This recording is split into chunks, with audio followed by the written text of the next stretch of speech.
E se eu te falar que vários dos temas que caem na prova do Enem não te ensinam na escola? E alguns desses temas nem faz sentido te ensinarem, porque é um tema que caiu em uma questão uma vez há 10 anos atrás. E se você pegar cada um desses assuntos, vai dobrar o tanto de tópicos que caiu no Enem para você estudar. Então, propositalmente, vários dos tópicos que é possível cair na prova não te ensinam. Mas alguns desses tópicos já caíram mais de uma vez no Enem. Então não faz mais tanto sentido ignorar, e se já caiu mais de uma vez, é possível que caia de novo. Então eu resolvi separar para você 4 assuntos que são muito importantes e você não pode deixar de estudar, mesmo que no seu cursinho ou na sua escola eles não te ensinem. E eu separei um tema para cada área do conhecimento, para ficar um pouco mais distribuído. Todos eles têm uma chance razoável de cair e alguns deles caem com uma frequência até que alta. Então eu vou te falar quais são esses assuntos, como eles caem na prova e o que você pode fazer até o Enem para se virar na prova. E eu vou tentar editar esse vídeo para colocar as questões que já caíram aqui no vídeo, mas se eu não tiver tempo suficiente, eu vou colocar na descrição as questões para você procurar depois e ver como é que cai. Então vamos lá, o primeiro assunto que é para a natureza é câncer e tratamentos para o câncer. E esse assunto já caiu várias vezes, mas por sorte, no geral, caiu um texto junto com a questão e com o texto dava para você responder a questão. Então você não precisava saber quase nada sobre o assunto de antemão, mas se você já souber, primeiro que tem a chance de não cair um texto, então você vai conseguir resolver. Também te dá a vantagem de fazer mais rápido a questão, se você já tiver uma teoria antes da questão. E também você vai ter mais facilidade para checar se aquela resposta que você acha que é realmente é a certa. Então é legal você saber o básico sobre câncer. Câncer você considera para o Enem que é sinônimo de neoplasia maligna, que é um aglomerado de células que por algum motivo, por alguma mutação, perdeu os controles de replicação dentro do seu corpo. E com essa perda de controle, primeiro que esse aglomerado de células não respeita mais o local que ele deveria ficar, essas células. Por exemplo, ela pode atingir outros tecidos para onde ela não deveria ir, e ela pode se replicar indefinidamente sem ter nada que possa matá-la dentro do seu próprio corpo. Então você pode considerar que uma célula tumoral, uma célula de um câncer, é como se fosse uma supercélula, que ela tem uma capacidade de sobreviver bem maior que as outras células, mas ela começa a te fazer muito mal porque ela tem um crescimento exacerbado. Então começa a se duplicar demais, ela começa a ocupar espaço de outras estruturas importantes do seu corpo e faz com que alguns tecidos parem de funcionar. E aí pro Enem é legal você ter essa ideia do que é uma célula neoplásica, o que pode causar o câncer, e aí é importantíssimo você saber pelo menos a relação do tabaco com o câncer. E é legal você ter uma ideia de como tratar o câncer, que é um assunto que já foi explorado no Enem, mas você pode tratar o câncer com cirurgia, com quimioterapia, com radioterapia, com imunoterapia, e aí tem várias modalidades. Eu cheguei a escrever um conto sobre esse assunto, que está lá para os membros do Lumber Plus. Esse conto em especial não é um que eu distribuí de graça, mas eu vou deixar na descrição os outros contos que eu escrevi que são para o público em geral. E tem um livro de referência no assunto, que é legal todo mundo ler pelo menos uma vez na vida,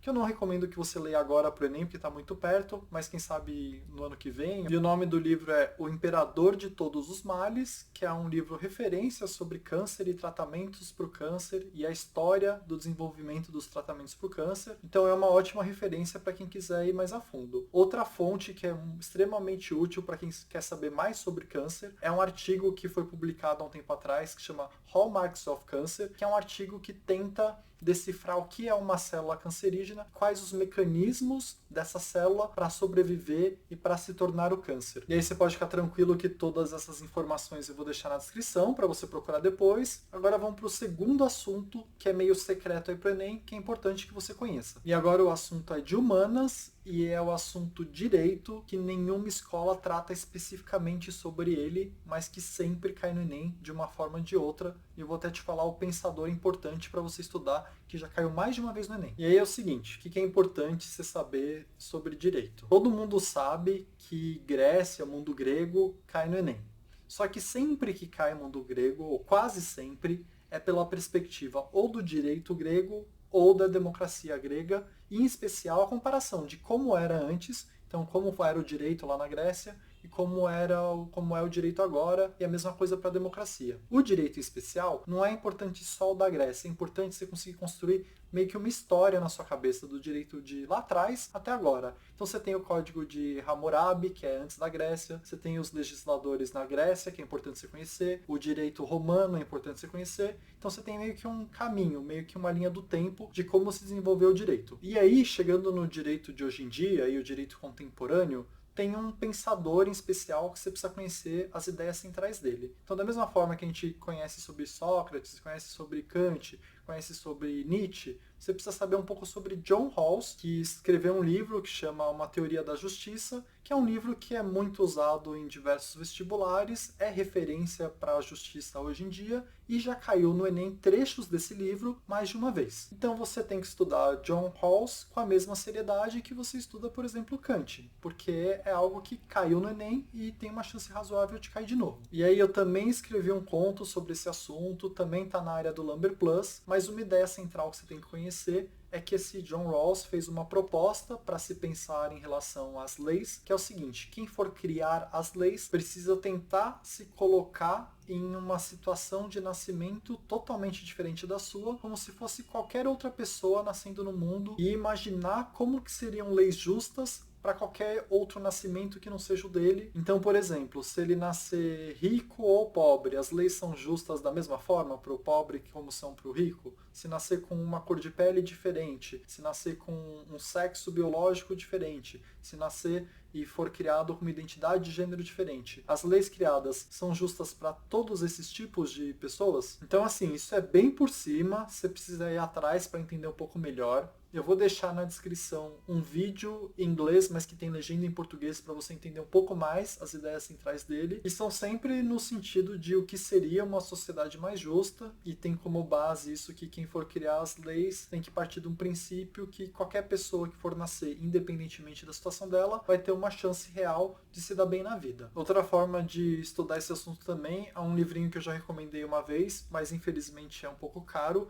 que é um livrinho sobre pensadores e grandes filósofos. E esse livro, vou colocar também na descrição, mas é um livro que pega vários pensadores e pega os principais livros desses pensadores e trata das ideias centrais de cada livro. Então é um resuminho, é bem prático de ler, mas infelizmente exige tempo para você ler, não sei se é o ideal para esse Enem, e também é um pouco caro o livro. Mas de qualquer forma, quem quiser se aprofundar, é um ótimo livro. E o meu conto também ajuda um pouquinho, mas é uma introdução bem de leve, mas você sempre pode colocar o nome do pensador e o nome do livro e procurar por um resumo na internet. Para ir atrás desse assunto, você vai achar um monte de fonte. Então esse foi o segundo assunto, que é mais ou menos o desenvolvimento do direito e o direito contemporâneo, e em especial as ideias de John Rawls em relação à justiça. Então vamos para a parte de linguagens, que é um tema composto por vários subtemas, e você já vai entender por quê. E eu já te falei algumas vezes que grande parte da prova de linguagens é composta por questões apenas de interpretação de texto, sem uma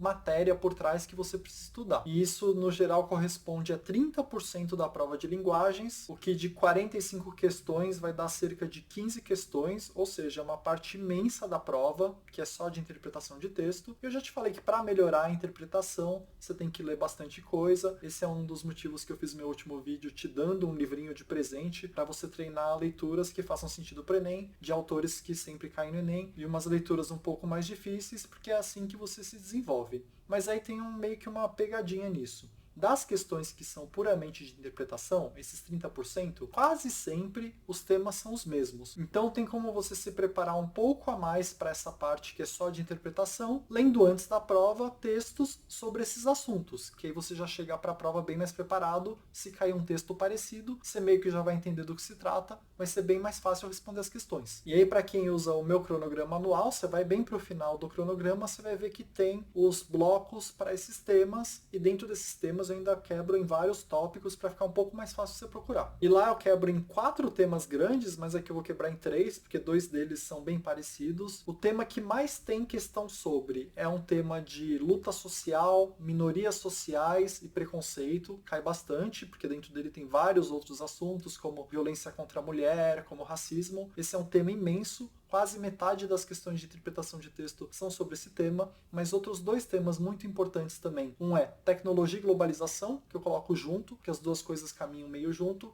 e um outro é educação física e saúde, que também caminha meio junto. E aí, para quem não tem o meu cronograma anual, eu vou colocar na descrição também os tópicos dentro desses temas. Para cada tópico, você procura um texto na internet, dá uma lida, que isso vai te deixar muito mais preparado para a prova de linguagens, e até para a prova de Sociologia, Geografia, porque caem bastante também esses temas. Então o assunto aqui para linguagens é o assunto interpretação de texto, que não é muito secreto, mas o que é secreto é que os temas dos textos que você tem que interpretar no Enem são quase sempre os mesmos. E aí você dá uma olhada na descrição e lê um pouco sobre os tópicos que eu vou colocar lá para esse tema maior, porque você vai chegar na prova muito mais preparado, vai ser muito mais simples ler os textos e saber do que se trata, e vai ser muito mais fácil você acertar as questões de linguagens por causa disso. E aí vamos para o último tema secreto desse vídeo, que é um tema sobre matemática, e é um pouco mais difícil explicar porque são vários temas agrupados em um mesmo tema. Também está no meu cronograma, mas é difícil de identificar do que se trata. E um jeito que eu acho um pouco mais simples de tentar te explicar o que é esse tema, e você já deve ter visto várias questões sobre ele de várias formas diferentes no Enem,